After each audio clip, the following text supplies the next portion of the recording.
Welcome back to Torah in 10, Parshas Vayetze. I'm Jody Burkell, and I'm so excited to be here with you again. Have you ever asked yourself the question, what have I gained from going through some of the challenges of my life? I mean, seriously, sit with yourself and think about it.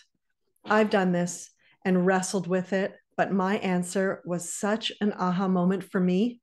When I read Rabbi Sachs' message for us this week, I immediately made the connection. I know it's going to mean so much to you too. Here it is. Rabbi Sachs says, the deepest cries of your life can turn out to be the moments when you encounter the deepest truths and acquire your greatest strengths. Here's where we're at. The Torah tells us that upon the advice of his parents, Jacob leaves from the land of Israel and travels towards the city of Haran in search of his life partner. Jacob is escaping from his brother Esau. After deceiving his father into giving him the blessing of the firstborn, Jacob fears for his life. And to make things worse, he's about to meet Lavan, a man who will be a thorn in his side for many years. We are called Bnei Yisrael, the children of Israel. Who was Israel? None other than Jacob, our forefather. His name was changed to Israel, and we'll read all about it in next week's Parsha. But for now, why is it his name that we carry in our identity? Is there something about him in our spiritual DNA?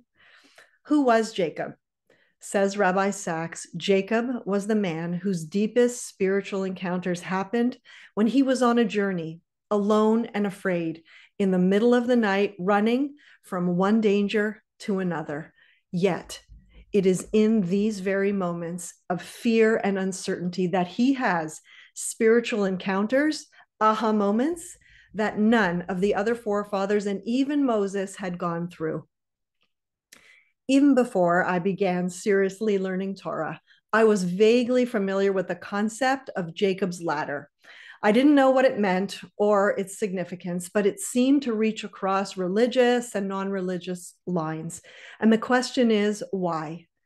In this parsha, Jacob has a vision of a ladder stretching from earth to heaven with angels ascending and descending.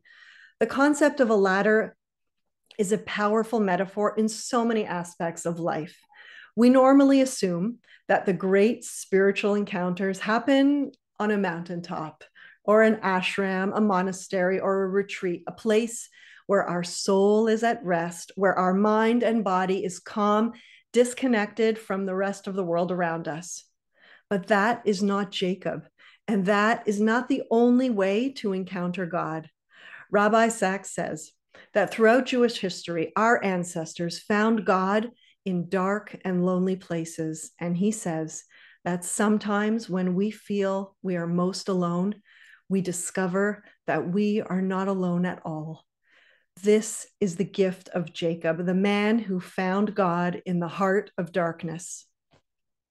One of the most incredible things I've ever heard is from a survivor named Eva Newman. I watched a video of her story on H.com. It's called Bobby's Story. I highly recommend you watch it. And the most powerful line for me, she said, someone asked her, where was God when you were in Auschwitz? And she answered them, God was with me. Think about that. That is the faith of Jacob. And we have it built into our spiritual DNA. I'm not saying this is by any means easy. It's not. But we are the children of Jacob. We have the ability to find strength and purpose in the darkness. These two encounters, this week's and next week's, with Jacob wrestling with an angel, we discover how to best develop our spiritual potential and find more meaning in our lives. Sometimes we experience spirituality by climbing a ladder rung by rung. Each day, week, month, a year, we learn and we do more to connect to our Judaism. We come a little closer to heaven as we learn to connect both body and soul to the creator of the world. That is faith as a ladder. This is one of the ideas shared with Balei Tshuva as we grow in our Yiddishkeit. My teachers always told me, it doesn't matter which rung you begin on. What matters is that you're always going up, I thought, great, just keep going up. But as I learned more and experienced more of life, I realized that this is not exactly the full picture.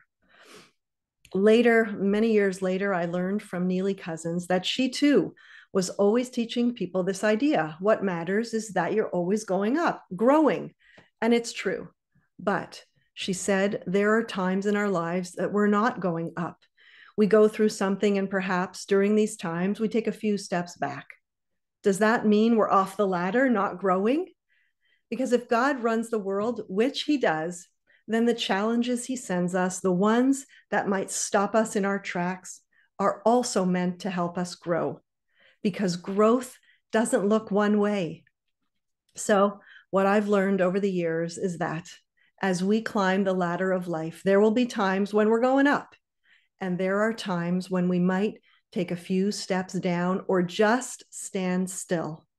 But what's most important is that even when we're stepping down a rung or two, just keep looking up, knowing that God is with us at all times.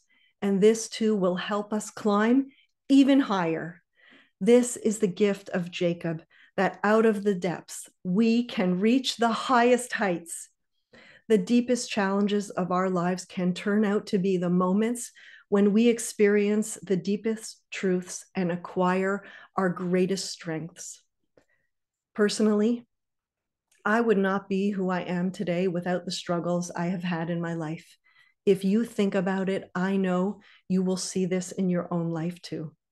It's worth taking the time to consider this, because once you do, you will recognize that we are not who we are despite the challenges we go through. But it is those very challenges that bring out our greatness and make us who we are. Wishing you all a Shabbat Shalom. If you like this video and found it meaningful, please give us a like. Looking forward to seeing you next week.